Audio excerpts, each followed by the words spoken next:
বাংলাদেশে যারা আছে এরা মসজিদের মেম্বারে বইসেই দেখবেন এই ইমাম হোসাইনের কথা তো বলবেই না, যারা বলে তাদের বিরোধিতা তারা করে। কথা কোন ঠিক না ঠিক? আমরা কি ইমাম হোসাইনের পক্ষে আছি না নাই? এখান থেকে জানায়া দেন, আমার জনাব আব্দুর রহিম সরকার সাহেব আছেন, আমার ভাই ডিফেন্সে চাকরি করে, এখানে আরও অনেক লোক আছে। এই যে Ansar battalion Bangladesh head of the sarkar, এই প্রতিষ্ঠিত আনসার ব্যাটালিয়ানের অনেক মানুষ আছে, তারা বলে হুজুর গুনাহ করেছি, অন্যায় করেছি, পাপ করেছি, এটা আমরা মানি।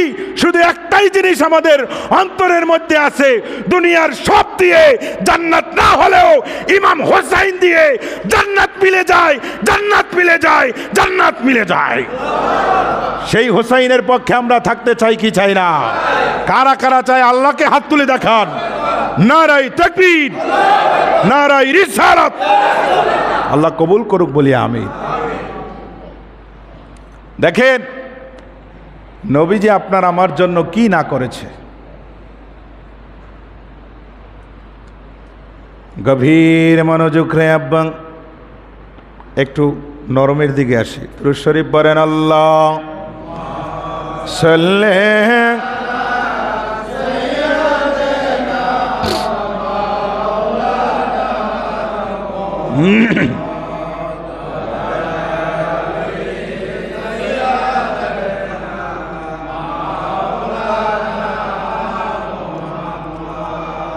বন্ধুরা আমার, নবীজি বসে আছেন মাকামে অর্থাৎ কাবায় হাতিমের সামনে বসে আছে। কোন কোন কিতাবের মধ্যে লেখছে কারবালা মে ইমাম হোসাইন, কিতাবের মধ্যে রেফারেন্সটা টেনে এনেছে। নবীজি আমার মসজিদে নববী শরীফের পাশে বসে আছে। এমন সময় হজরতে জিবরাইল আলাইহিস সালাতু ওয়াস সালাম চলে আসলো। খেয়াল করবেন, জিবরাইল এসে বলে, নবী গো, আল্লাহর পক্ষ থেকে সালাম গ্রহণ করেন।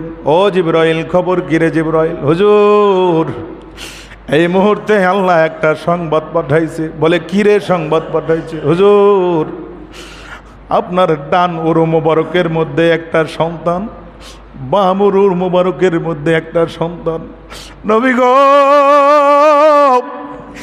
এই মুহূর্তে আল্লাহ বলেছে ওই দুইটা সন্তানের মধ্য থেকে একটা সন্তানকে নিয়ে আসতে। হুজুর বলেন বলেন এই মুহূর্তে আপনি কাকে দিয়া দিবেন? বন্ধু গো, ওই নবী পাকের ডান মোবারকের উরুর মধ্যে হযরতে আলী মাকাম হোসাইন, আর বাম উরু মোবারকের মধ্যে আল্লাহর নবীর কলিজার টুকরা হযরতে ইব্রাহিম। এই দুইটা সন্তান দুই উরু মোবারকের মধ্যে বসে আছে। নবী আমার কথা শোনার পরে হযরতে ইমাম হুসাইনের চেহারার দিকে প্রথম তাকাইল। তাকানের সঙ্গে সঙ্গে নবী আমার কেঁদে দিল। এবার নবী পাকের কলিজার টুকরা নিজের সন্তান হযরতে ইব্রাহিমের দিকে তাকায়া বলে, হ জিবরাইল, এই মুহূর্তে আমি আমার কলিজার টুকরা হযরতে ইব্রাহিমকে দিয়া দিলাম। জিবরাইল বলে, নবী গো,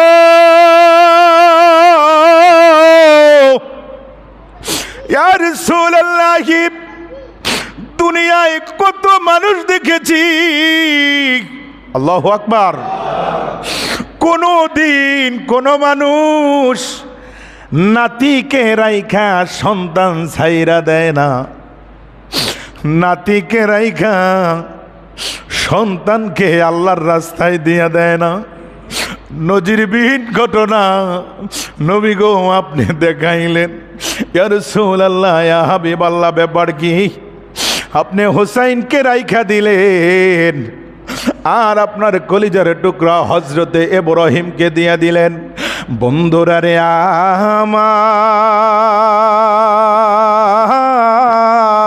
আমার, ও বরগাঁও এলাকার বাবা, কেন দিয়ে দিছে জানেননি? এবার নবী আমার ডাক দিয়া কয়, ওরে জিবরাইল, ও জিবরাইল শুনো, আমার কলিজার টুকরো ইব্রাহিমকে যদি আল্লাহ নিয়ে যায় তাহলে কাঁদবো আমি নবী একা, আর আমার ইমাম হুসাইনকে যদি নয়া যায় তাহলে কাঁদবে সারা দুনিয়া।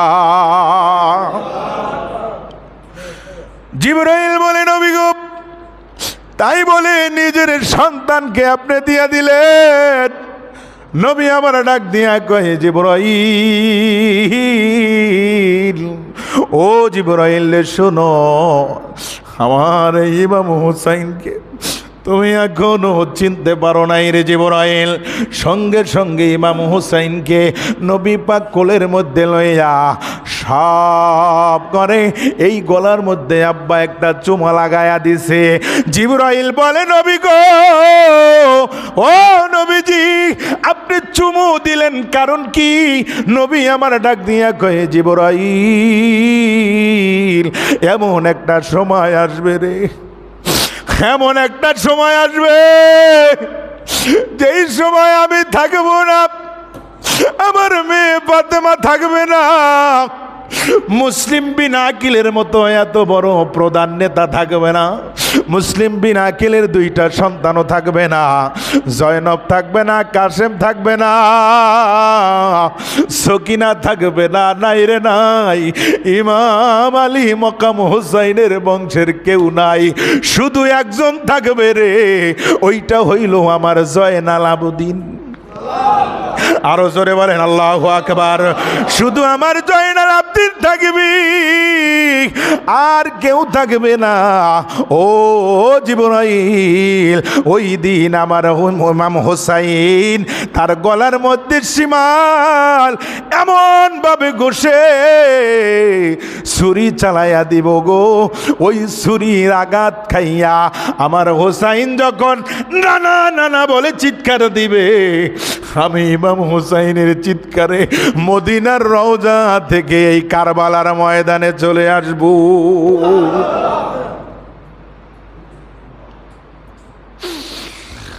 হযরতে সকিনা কয়, ও বন্ধুরে, কারবালার ইতিহাস কি বলবো রে আব্বা? সকিনা ডাক দিয়া কয়, আমি 9 মুহররম যখন রাতের বেলায় ঘুমাইতে গেলাম বিছানায়, ও বন্ধুরে, 9 মুহররম যখন আমি বিছানায় ঘুমাইতে গেলাম, শহর বানু একই কথা বলেছে, ইমাম হুসাইনও তখন একই কথা বলেছে। ঘুম থেকে উঠাই হযরত ইমাম হুসাইনের কাছে এসে বলে, ও ইমাম হুসাইন, নবী জাদা, নবীর কলিজার টুকরা শুনেন, আজকে রাত্রে আমি একটা স্বপ্নে দেখলাম। বলে কি?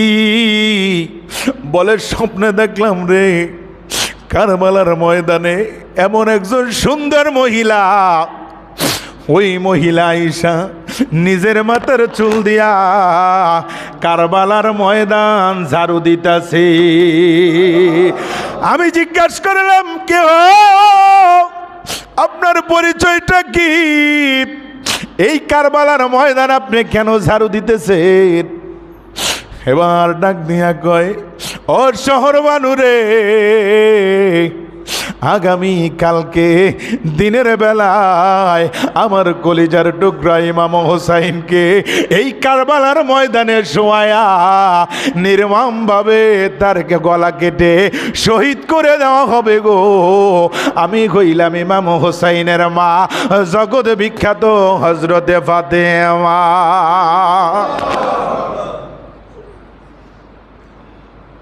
শুধু কি তাই? 5 মিনিটের মধ্যে একটা কথা বলে দেই রে আব্বা। বলতে পারেন, হুজুর, এই ঘটনা দিয়ে আমরা কি করব? ফায়দা কি, লাভ কি? কি লাভ এই ঘটনা শুনাইলে? আমি বলি রে আব্বা, এই ঘটনা শোনার পরে অন্তরের মধ্যে যদি প্রেম আসে, চোখ থেকে যদি একটা ফোঁটা পানি পড়ে, মাছির মাথা সমপরিমাণ, কাল কিয়ামতের ময়দানে আব্দুল ওহাবের সাথে এক জান্নাতে ইমাম হোসাইনের কাছে চলে যাবেন। আব্দুল ওহাবকে জানেন না? আব্দুল ওহাবকে চিনেন না? মাত্র বিবাহ করেছে, 2 দিন হয় তার বিবাহের বয়স।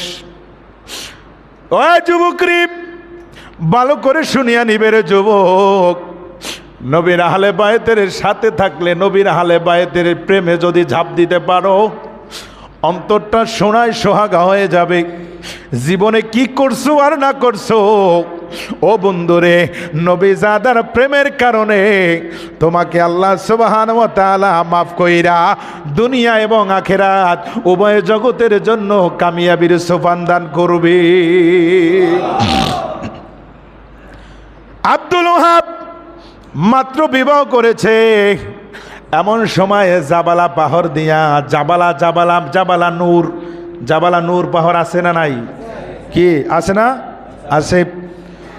এই জাবালা নূর পাহাড়ের পাশে আব্দুল ওহাবের বাড়ি। বয়স হয়েছে মাত্র 23 বছর। হাদিসের মধ্যে এসেছে, বিবাহ করার পর রে আব্বা ওই পাহাড়ের পাশ দিয়া কে যেন যায় আর ডাক দিয়া বলে, রে জাবালা পাহাড়ের আশেপাশের লোকেরা রে, কে আছো? ইমাম হুসাইনের পক্ষে বইরা ওই কারবালার ময়দানে যাইবা।